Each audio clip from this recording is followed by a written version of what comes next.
if you're learning a language as an adult, it's very likely that you're not going to get to a native level. It's not impossible, but it's going to take a lot of time.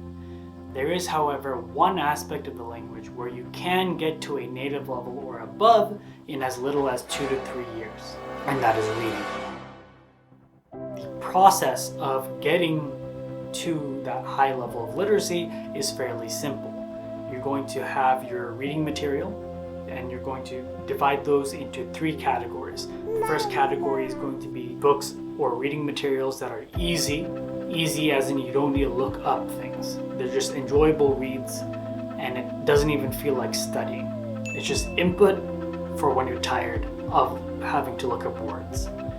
Then you have the medium difficulty.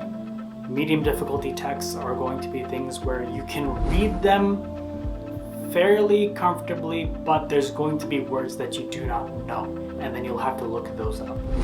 And then you have difficult texts, where on every page there's going to be 10 to 20 words that you don't know. Maybe there's grammar points that you don't know as well. The difficult category is for you to just mine words for your Anki deck.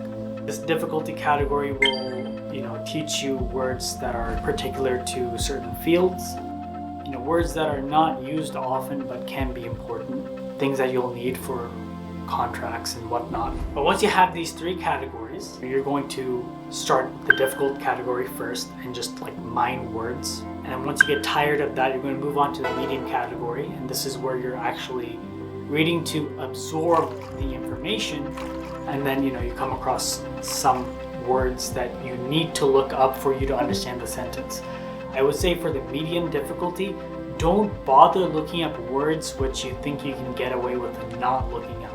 Look up the words that you don't know, but as a result of you not knowing that word, you're not able to understand what the sentence is about. Look up those words. You want to use the dictionary as little as possible when it comes to the medium category. Word mining, that's for the difficult category.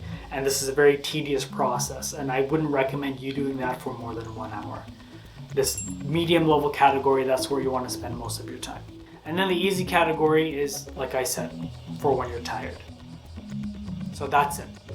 You keep doing this over the course of years. In 2 to 3 years, you should be able to read almost anything comfortably in the language. Also, one thing that I forgot to mention is that you want to use a dictionary in that language. So when you're looking up a word, you look up the definition of that word, and not in a dictionary that translates from the language to English. You want the definition to be in the target language. And then within that target language definition, there's going to be another word that you don't know. And then you want to look that up. And then it just goes on in a chain. And after you reach the end of the chain where you can understand the whole definition, you work your way backwards and you end up adding 10 cards for every one initial word that you did not know. It's a very tedious process, but if you dedicate 2 to 4 hours a day to doing this, then in 2 to 3 years, you're going to be able to read almost anything, not almost anything, pretty much anything a native speaker can read. And if you do this process on materials or topics that are very niche, if it's like a certain specialty, an advanced field, then you're going to be better than the native speaker when it comes to literacy in those domains, like philosophy or science or whatever it is that you're interested in. So yeah, that's it. It's a simple process, it just takes a lot of time. If you found this video useful, don't forget to like and subscribe for more insights into Japanese law. And if you have any questions, feel free to ask in the comments.